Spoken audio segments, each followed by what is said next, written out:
Hello student, this is class 9th math class. मैं आपको exercise 6.2 की क्वेश्चन नंबर 1 से आज एक्सप्लेन करूंगा। क्वेश्चन गिवन है, find the value of x and y and then so that A B parallel to C D.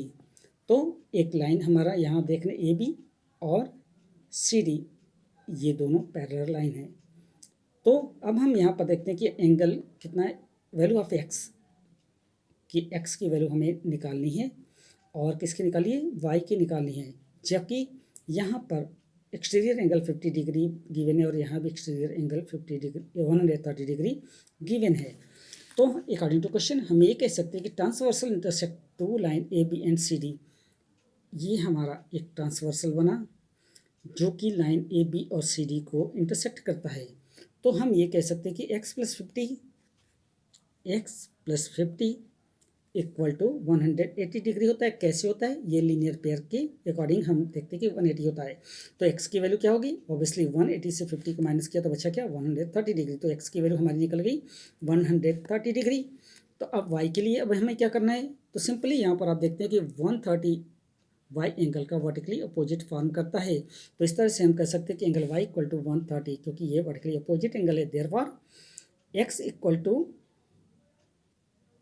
हम ये कह सकते हैं x equal to angle y यानी 130 डिग्री अल्टरनेट एंगल के according, hence A B parallel C D for alternate angle axiom. तो ये alternate angle axiom के थ्रू प्रूफ होता है कि A B parallel C D है। जब हम क्वेश्चन नंबर 2 की बात करते हैं, गिवन है question, if A B parallel C D parallel E F and Y ratio Z equal to 3:7, तो find value X. A B parallel C D और C D parallel E F given है। तो एक ये transversal यहाँ पर कटा हुआ है, एंगल एक्स और वाई गिवन है और यहाँ पर है जेड, लेकिन वाई और जेड का रेशियो गिवन क्या है, 3 और 7। तो अगर हम इसे वाई को मानते हैं 3x तो जेड को मानते हैं 7x।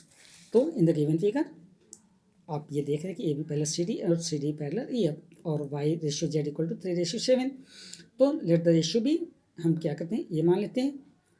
तो जब हमने ए मान लिया तो एक्स की वैल्यू, वाई की वैल्यू 3a और जेड की वैल्यू 7a, तो 3a plus 7a equal to होता है 180 डिग्री।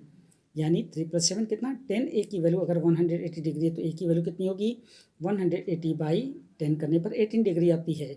लेकिन क्योंकि y की वैल्यू 3a है, इसलिए अब हम क्या करेंगे, 3 इंटू 18 करेंगे तो हमें y की वैल्यू मालूम होगी 54 डिग्री।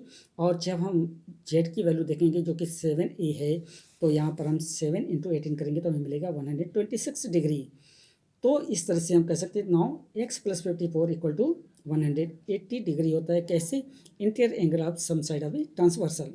तो x की वैल्यू क्या हुई, 180 माइनस 54 तो 126 डिग्री। तो अब यहाँ पर x की वैल्यू क्या मिल गई, 126 डिग्री हमको मिलती है। तो इस तरह से हम कह सकते हैं कि x की वैल्यू 126 डिग्री होती है।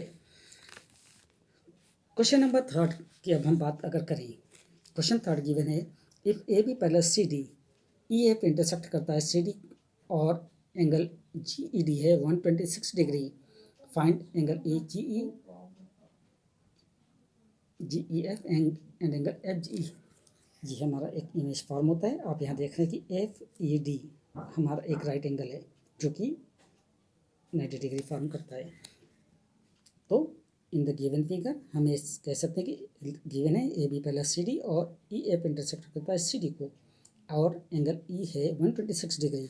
तो angle G E F and F E D equal 126 हुआ। Then angle G E F कितना हुआ, तो 126 माइनस 90 किया तो आया कितना, 36। यानी यहाँ पर ये एंगल हमारा 36 डिग्री फॉर्म करता है। ये हमारा 36 डिग्री को फॉर्म कर रहा है। अब हम देखते हैं जी ई डी के लिए, यानी एंगल जी ई डी। तो जी ई और डी, तो ये हमारा कितना था, और ए जी ई ये हमारे अल्टरनेट इंटीरियर एंगल होते हैं। तो ए जी ई कितना हुआ, ए जी ई इक्वल है जी डी, यानी वो भी हो गया 126 डिग्री का। अब हम लेते हैं angle A G E and F G E equal 180 degree, क्योंकि ये लीनियर पेयर फॉर्म करता है एंगल। फिर से रिपीट करता हूँ, एंगल ए जी ई, ध्यान दीजिएगा आप, ए जी ई यहाँ से, और दूसरा एफ जी ई यानी एफ जी और ई ये मिलकर के फॉर्म करता है 180 डिग्री लीनियर पेयर एक्सिस के अकॉर्डिंग। तो अब हम ये कह सकते हैं कि then angle F G E equal to 180 minus 126, तो मिला कितना 54। तो जी पर कितना बना, अब जी पर यहाँ जो बना वो होता है 54 डिग्री का, ये 54 डिग्री का यहाँ मैंने फॉर्म किया। और अब हम ये कह सकते हैं कि hence A G E equal 126, angle G E F equal 36 और angle F G E equal होता है 54 डिग्री। तो यहाँ पर क्वेश्चन नंबर 3 के साथ आज की क्लास को मैं ओवर करता हूँ। अगले क्वेश्चन के साथ आपसे अगली क्लास में फिर मुलाकात होगी। तब तक के लिए थैंक यू वेरी मच।